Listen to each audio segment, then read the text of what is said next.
आता शेतकऱ्यांसाठी अत्यंत महत्त्वाची बातमी. राज्यातील शेतकऱ्यांना 53,727 कोटींची भरपाई मिळणार आहे. कारण गेल्या 5 वर्षात 53,727 कोटींची भरपाई दिल्या जाण्याचा निर्णय घेण्यात आलेला आहे. शेतकऱ्यांना 26,484 कोटी पीक विम्याचे आता मिळणार आहेत. राज्यामधील शेतकऱ्यासाठी सगळ्यात मोठी आनंदाची बातमी या ठिकाणी समोर आलेली आहे.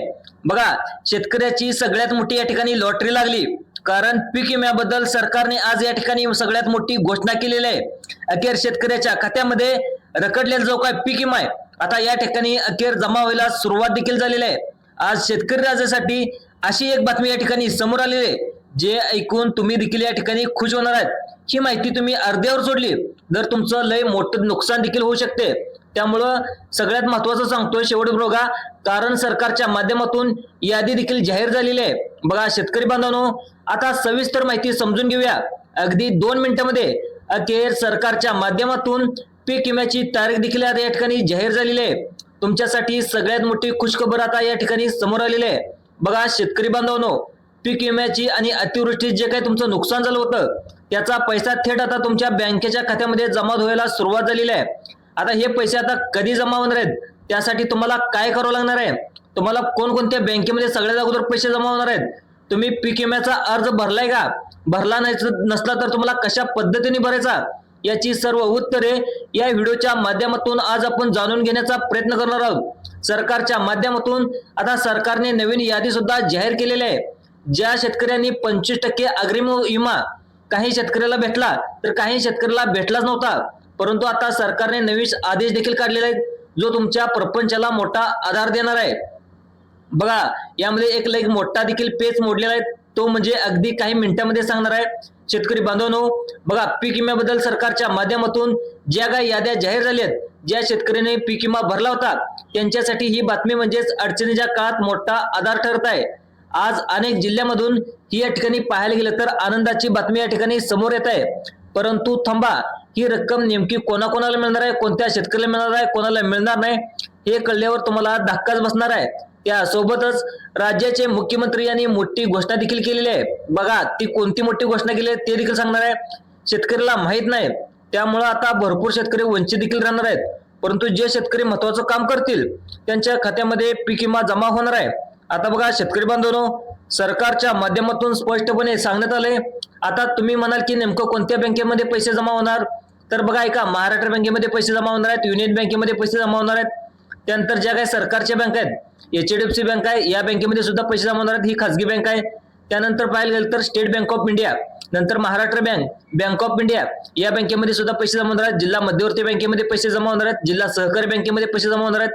या सर्व बँकेमध्ये जर तुमचं खातं पोस्टात असेल तर पोस्टात देखील या ठिकाणी पैसे जमा होणार असल्याची माहिती आता राज्य सरकारकडून समोर आलेली आहे. आता बघा सरकारच्या माध्यमातून काही निर्णय देखील या ठिकाणी जाहीर झाले आहे. अखेर आता शेतकऱ्याची या ठिकाणी प्रतीक्षा संपलेली आहे. भरपूर दिवसापासून शेतकरी बंधू पीक विम्याची वाट पाहत होते. आज पीक जमा होईल, उद्या पीक विमा जमा होईल, अशा बातम्या देखील या ठिकाणी तुमच्या चॅनलवरती येत असेल, तुमच्या युट्यूबवरती येत असेल, तर अशा अफवावरती तुम्ही विश्वास ठेवू नका. नेमकं किती तारखेला 100% पीक विमा जमा होणार आहे ते देखील मी तुम्हाला सांगणार आहे.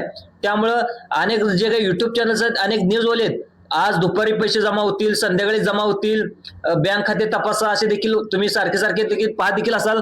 पण तुम्हाला 100% पैसे कधी जमा होणार आहेत याची यादी देखील तुम्हाला सांगणार आहे. आणि युट्यूबवर भरपूर प्रमाणे देखील बातम्या देखील आल्या होत्या, तुम्ही पाहिले देखील असतील. परंतु खऱ्या अर्थाने कोणीही सांगितले नाही नेमकं पीक विम्याची अधिकृत तारीख काय आहे. आज सरकारने असं देखील स्पष्टपणे तारीख जाहीर केली आहे की त्यासोबत यादी देखील आता सरकारने जाहीर केलेली आहे. जर तुमचं नाव यादीमध्ये असेल, तुमच्या खात्यामध्ये नक्कीच आज पीक विमा जमा होणार आहे. तर शेतकरी बांधवांनो, तुमच्या पीक विम्याची रक्कम कितीही असो ती आज खऱ्या अर्थाने तुमच्या बँकेच्या खात्यामध्ये जमा करण्यात येत आहे. पण एक अट तुम्हाला मान्य करावं लागणार आहे. या योजनेत नाव येण्याऐवजी एक अट आहे ती अशी घातली आहे, ती जी अट ऐकल्यावर तुम्हाला अनेकाची झोप आता उडणार आहे.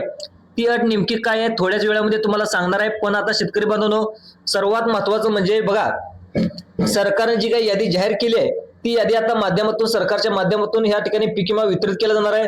नुकसान भरपाई देखील शेतकऱ्याला मिळणार आहे. बघा दुसरा हप्ता या ठिकाणी कधी मिळणार आहे असा प्रश्न देखील अनेक शेतकऱ्याच्या मनामध्ये वरवर येत होता. त्याच टप्प्याचा आता या ठिकाणी सरकारने निर्णय लावलेला आहे. बघा शेतकरी बांधवांनो, सरकारने सांगितलेल्या प्रमाणे बीड जिल्ह्यामध्ये सुद्धा लवकर पैसे जमा होणार आहे. या ठिकाणी सगळ्यात माहिती या ठिकाणी समोर आली आहे.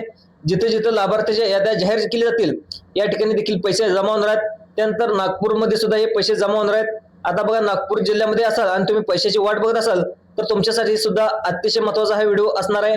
बघा, आता सगळ्यात महत्वाचं म्हणजे हा व्हिडिओ सोडून जायचा असेल तर तुम्ही जाऊ शकता, परंतु हा व्हिडिओ सोडला तर तुमचं मोठं नुकसान देखील होणार आहे. मग शेतकरी बांधवांनो, तुम्हाला आपल्या व्हिडिओला लाईक करायचं असेल तर करा, नाहीतर नाही करू नका. परंतु एक महत्वाची बातमी सरकारने दिली, ही अत्यंत महत्वाची बातमी आहे, प्रत्येक शेतकऱ्याला कळलीच पाहिजे. कारण की शेतकऱ्याचा हक्काचा निधी, तुमच्या हक्काचे पैसे हे ठिकाणी तुम्हाला मिळले पाहिजेत. नाहीतर निधी सरकारला परत जातो, शेतकरी पुन्हा आणि वंचित राहतात. आम्हाला पैसे मिळाले नाहीत, आमच्या शेजारच्या शेतकऱ्याला पैसे मिळाले, तर नेमके तुम्ही चुका काय करतात ते देखील तुम्हाला बघायचं आहे. आता सगळ्यात महत्वाचे म्हणजे तुम्हाला कोणत्या चुका टाळायचे हे तुम्ही कान देऊन ऐका. आज जर तुमचे कागदपत्र नीट अपडेट केले नसाल तर हक्काचे पैसे तुम्हाला परत देखील जाऊ शकतात. आणि या माहितीमध्ये दडलेला सस्पेन्स तुम्ही नाही ऐकला तर बाबा, ही माहिती तुम्हाला टाइमवर नाही दिली तर सरकारच्या माध्यमातून जे काय अटी नियम घालून दिलेत त्या अटीची तुम्ही पूर्तता करावीच लागणार आहे, तरच तुमच्या शेतकऱ्याच्या खात्यामध्ये पीक विमा जमा होणार आहे. आता सर्वात महत्वाचं म्हणजे पीक विमा शेतकरी बांधवांनो सरकारच्या माध्यमातून सांगण्यात आलाय. आता सर्वात महत्वाचा टप्पा म्हणजे कोणत्या 18 जिल्ह्यामध्ये शेतकरी मित्राला हा पीक विमा जमा करण्यात येणार आहे, ही यादी देखील या ठिकाणी नीट लक्ष देऊन बघा. 1 नंबरचा जिल्हा आहे तो म्हणजे छत्रपती संभाजीनगर, या जिल्ह्यामध्ये समावेश सुद्धा करण्यात आला. त्यानंतर परभणी जिल्ह्यामध्ये सुद्धा हे पैसे जमा होणार आहेत. हिंगोली जिल्ह्यामध्ये सुद्धा पैसे जमा होणार आहेत. या शेतकऱ्याचे नावे यादीत सर्वात अगोदर लावण्यात आले आहेत. या जिल्ह्याचं आनंदाचं वातावरण या ठिकाणी आपल्याला पाहायला मिळते. आता पुढील जिल्हा अत्यंत महत्वाचा आहे. बघा, सरकारच्या माध्यमातून आता यादी जाहीर केलेला आहे. तर यापुढे जर तुम्हाला बोलायचं झालं तर धाराशिव जिल्ह्याचा सुद्धा या ठिकाणी समावेश करण्यात आलेला आहे. त्यानंतर लातूर, नांदेड, सोलापूर पट्ट्यातील शेतकरी सुद्धा या ठिकाणी सगळ्यात आनंदाचा दिवस ठरत आहे. या जिल्ह्यातल्या माझ्या शेतकरी बांधवांना, शेतकरी भावांना आता तुमच्या मोबाईलवर पैसे जमा झाल्याचा SMS देखील येणार आहे. बघा शेतकरी मित्रांनो, पीक विमा जेव्हा शेतकऱ्याच्या खात्यावरती जमा होईल त्यांना SMS देखील जमा होणार आहे. परंतु SMS येण्यासाठी तुमची एक KYC देखील करणं अतिशय गरजेचं आहे. तुमचा मोबाईल नंबर बँकेला लिंक असावा लागणार आहे. मात्र सगळ्यात अगोदर लक्षात राहू द्या, आता शेतकरी बांधवांनो बघा, अमरावती, अकोला, वाशिम, बुलढाणा या भागातील देखील शेतकऱ्यांना भरपूर पाठिंबाच्या काळामध्ये 2025 मध्ये नुकसान झालं होतं. आता तुम्ही काळजी करू नका, आजपासून जिल्ह्यातल्या शेतकरी बांधवांच्या खात्यामध्ये ही निधी जमा करण्यात येणार आहे. या ठिकाणी सरकारच्या माध्यमातून सुद्धा यादी आलेली आहे. शेतकरी बांधवांनो, अत्यंत नाजूक महत्वाचा एक पॉइंट आहे, तुम्ही लक्षात वही आणि पेन लिहून घ्या. फक्त 2 मिनिटं लक्ष देऊन बघा, कारण सरकारच्या माध्यमातून जी माहिती सांगणार आहे जी माहिती अपूर्ण राहिली तर शेतकऱ्याचं भलं मोठं नुकसान देखील होऊ शकतं. त्यासोबतच शेतकरी बांधवांनो, यवतमाळ, वर्धा, भंडारा, गोंदिया हे देखील या ठिकाणी पीक विम्याच्या यादीमध्ये हे जिल्हे समावेश करण्यात आले आहेत. आणि शेतकरी बांधवांनो, विम्याची रक्कम देखील या ठिकाणी लवकरच तुमच्या खात्यामध्ये जमा होणार आहे. आता या शेतकरी बांधवाच्या खात्यामध्ये निधी जमा करण्यामध्ये येत आहे, तर शेतकऱ्याच्या खात्यामध्ये पीक विमा जमा केला जात आहे. बघा, या ठिकाणी सरकारने सांगितल्यानुसार गडचिरोली, चंद्रपूर सुद्धा या ठिकाणी या जिल्ह्यामध्ये घेण्यात आले आहेत. आणि वरील सांगलेल्या या 16 जिल्ह्यामध्ये या ठिकाणी लवकरात लवकर हे पीक विमा जमा होणार असल्याची माहिती आता राज्य सरकारकडून सांगण्यात आलेली आहे. तुम्ही भरपूर दिवसापासून पीक विमा वाट पाहत होते, आज जमा होईल, उद्या जमा होईल, परंतु अखेर या ठिकाणी पीक विमा जमा व्हायला सुरुवात झालेली आहे. आता बघा, सगळ्यात सांगितल्याप्रमाणे तुम्हाला KYC करून घ्यायचे. सगळ्यात अगोदर तुम्हाला बँकेच्या खात्याला पैसे म्हणजे बँक खात्याला या ठिकाणी तुमचं आधार कार्ड लिंक करून घ्यायचं आहे. त्यानंतर DBT म्हणजे डायरेक्ट बेनिफिट ट्रान्सफरच्या माध्यमातून तुम्हाला आज दुपारीपासून या ठिकाणी पीक विम्याचे पैसे जमा होणार आहेत. आता तुम्हाला जवळजवळ 16 जिल्ह्याची यादी सांगितली आहे, त्या 16 जिल्ह्यामध्ये हे पैसे जमा होणार आहेत. आता सगळ्यात महत्त्वाचं म्हणजे DBT म्हणजे डायरेक्ट बेनिफिट ट्रान्सफरच्या माध्यमातून हे पैसे तुमच्या खात्यामध्ये जमा होणार आहेत. त्यांच्यासाठी सरकारने एक नवीन पर्याय देखील खुला केलेला आहे.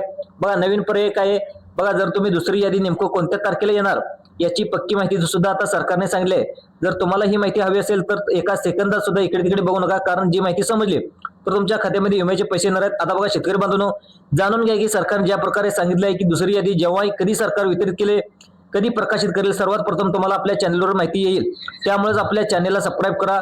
अशाच महत्त्वाच्या बातम्या तुम्हाला पुढील पाहायला मिळतील, तर चॅनलला सबस्क्राईब करायला देखील विसरू नका. धन्यवाद.